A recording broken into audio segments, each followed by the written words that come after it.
बिस्मिल्लाहिर्रहमानिर्रहीम। अस्सलामु अलैकुम। आज आप मेरा यूट्यूब चैनल मंजूर जे टीवी देख रहे हैं और मैं हूं मियां मंजूर अहमद अराई और मेरा फेसबुक पेज भी देख रहे हैं। आज हम कोई सियासत के ऊपर कोई बातचीत करेंगे। उम्मीद है कि आपको बहुत पसंद आएगी। आप मेरी वीडियो को देखना ना भूलिएगा और साथ ही लाइक भी कीजिएगा और सब्सक्राइब भी कीजिएगा। तो सबसे पहले हम देखते हैं कि जो वज़ीर आला पंजाब के इंतखाबात हुए और चौधरी परवेज़ इलाही ने 186 वोट लिए और हमज़ा शहबाज ने जो है 179 वोट लिए।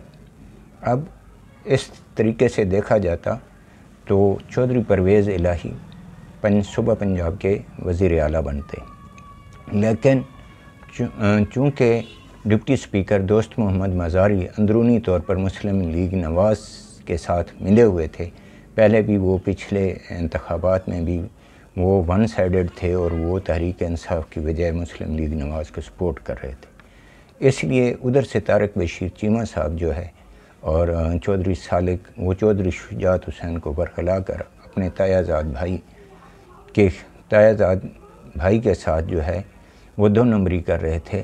तो पहले तो वो उसके हक़ में खड़े थे, हालांकि वो उनका ही जो है नामज़द करदा वज़ीर आला पंजाब बनना था। तहरीक इंसाफ उनको सपोर्ट कर रही थी कुलीग गवर्नमेंट के लिए, लेकिन उन्होंने एक खुफिया ख़त जो लिखा और वो भिजवा दिया दोस्त मोहम्मद मज़ारी को। जो वोट डाले गए और वोट गिनती भी हो गए, उसके बाद दोस्त मोहम्मद मज़ारी ने चलाकी करते हुए जो है वो मुस्लिम लीग क़ायद आज़म के जो 10 वोट थे उसको नॉट काउंटिंग का कह दिया और उन्होंने कहा कि जी पार्टी लीडर जो है उसने ये हुक्म दिया है कि ये वोट ना तो मुस्लिम लीग नवाज़ को देंगे और ना ही तहरीक इंसाफ के सिंडिकेट को देंगे, और 10 के 10 वोट मुस्तरद कर लिए गए। हालांकि पहले जो सूबाई पार्लिमानी पार्टी थी क़ायद आज़म मुस्लिम लीग के, वो ये फ़ैसला कर चुकी थी कि हम अपने नामज़द करदा उम्मीदवार को ही वोट देंगे और तहरीक इंसाफ हमें जो है वज़ीर आला बनाने में सपोर्ट करेगी। तो इस नाइंसाफ़ी के ऊपर चौधरी परवेज़ इलाही ने फ़ौरन जो है वो सुप्रीम कोर्ट से रजू किया और सुप्रीम कोर्ट ने वो केस सुना। कुछ हदायत जो है वो उन्होंने हफ्ते को ही दे दी थी, जिसमें जो वज़ीर आला ने अचानक हलफ ले लिया था उसको उन्होंने ट्रस्टी वज़ीर आला के तौर पे रखा और फ़ैसला जो है सोमवार को करने का फ़ैसला किया। लेकिन इतने में चूँकि ये 13 पार्टियों का मजमूआ थी, उन्होंने फ़ौरन कॉन्फ्रेंस की और अदलिया के ऊपर गलीज़ किस्म के इल्ज़ामात लगाए और उनके फ़ैसलों के ऊपर सख्त तनकीद की और साथ ही धमकी दी कि अगर हमारे हक़ में फ़ैसला नहीं आएगा तो हम अदालती कार्रवाई को नहीं मानेंगे और एक लार्जेस्ट बेंच बनाया जाए जो फ़ैसला करेगा। जबकि वज़ीर आज़म इमरान खान को जब हटाया गया था उस वक्त टोटल 5 जजेस ने ये फ़ैसला दिया था और सो मोटो एक्शन भी लिया था और उसको हटा दिया गया था। तो वज़ीर आज़म को अहमियत नहीं दी गई, बल्कि वज़ीर आला के लिए उन्होंने फ़ौरन 17 जजेस का जो है वो बेंच बनाने के लिए फ़ौरन कॉन्फ्रेंस की और अदम एतमाद का इजहार किया।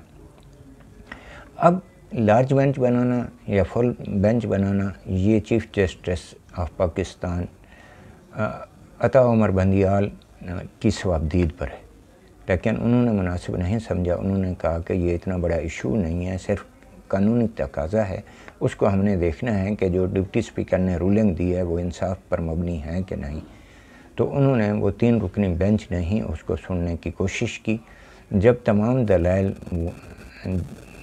तमाम पार्टियां दे चुकी हैं, उनके वकला दे चुके, तो फिर भी वो चीफ़ जस्टिस ऑफ पाकिस्तान को कायल ना कर सके कि उन्होंने कहा कि हमारे किस फ़ैसले के अंदर ये लिखा है कि पार्लियामानी लीडर की बजाय जो है वो पार्टी सरबराह ही फ़ैसला देता है कि वोट आपने किसको देना है या किसको नहीं देना।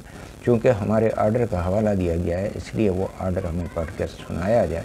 लेकिन जब कुछ ना निकला तो फिर उन्होंने जो है वो अदालती हुक्म का बाइकाट कर दिया कि हम ये अदालती कार्रवाई नहीं हिस्सा ले सकते और ना ही करेंगे।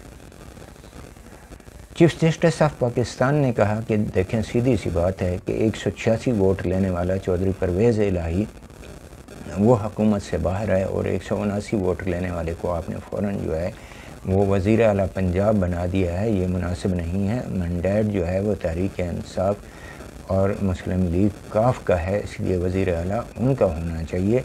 इसलिए हम इसको गौर से देखेंगे और जो मुनासिब हुआ वो फ़ैसला हम देंगे। इसके ऊपर जो है टीवी शो के अंदर भी एक प्रोग्राम चल रहा था, उसके ऊपर जो है वो बैरिस्टर आमिर हसन, जिनका ताल्लुक़ पीपल पार्टी से है, और एक जो है दूसरा शो में हिस्सा लेने वाले तहरीक इंसाफ के थे, और तीसरे जो है मुस्लिम लीग नवाज़ के थे। उसके अंदर आमिर हसन साहब ने ये धमकी दी कि अगर चीफ जस्टिस ऑफ पाकिस्तान वज़ीर आला पंजाब को हटा सकते हैं तो हमारी जो कौमी पार्लियामेंट्री कमेटी है वो चीफ जस्टिस ऑफ पाकिस्तान को भी हटा सकती है, वो मुक़द्दस गाय नहीं है। तो ये धमकी अभी दी गई ताकि प्रेशर डाला जाए और फ़ैसला अपनी मर्ज़ी का हक़ में दिलवाया जाए। आज इंशाअल्लाह फ़ैसला मुतवक्किल है, और चीफ जस्टिस ऑफ पाकिस्तान ने ये कहा है कि मैं हक़ सच का फ़ैसला दूंगा, मैंने अल्लाह ताला को जान देनी है, और जो मेरिट पे होगा मैं वो फ़ैसला दूंगा, किसी के प्रेशर में आके मैं फ़ैसला नहीं दूंगा। कुछ जो है वो पीपल पार्टी के लोग जो है वो अलहदा मिलने के लिए भी रात को आए, लेकिन chief justice of Pakistan Umar Ata Bandial ने मना कर दिया कि मुझे अगर आपने मिलना है तो अदालत के अंदर मिलिए, वहाँ पे मैं आपकी बात सुनूँगा। जरदारी साहब ने अपना काम कर दिखाया, उन्होंने जो कुछ करना था वो कर गया। फिर वो मुल्की सालमियत को छोड़ते हुए अपने नवासे की सालगिरह के लिए वो दुबई चले गए, ताकि वहाँ पे मज़ीद जो है जो ब्लंडर वो यहाँ पे करके गए हैं, और चौधरी शुजात के ऊपर जो भी प्रेशर डाला, कोई खुफिया वीडियो दी या कोई लेन देन के मामलात पे ऑडियो रिकॉर्ड की, वो प्रेशर देकर और उससे मनवा कर फिर वो दुबई चले गए। और दुबई के ऊपर जब उन्होंने देखा कि ये काम नहीं चलता, तो फिर वो जो उनके पीछे मास्टरमाइंड है उनसे मज़ीद अहकामात लेने के लिए या लेन देन करने के लिए वो दुबई चले गए। लेकिन उन्होंने बहाना बनाया कि जी वहाँ पे नवासे की जो है वो सालगिरह के ऊपर गए हुए हैं। तो अभी देखें चीफ जस्टिस ऑफ पाकिस्तान क्या फ़ैसला करते हैं। डिमी वज़ीर आला जो है वो 100 यूनिट जो रिलीफ़ आवाम को दिया था वो भी एक बहकावे और दिखावे के लिए था।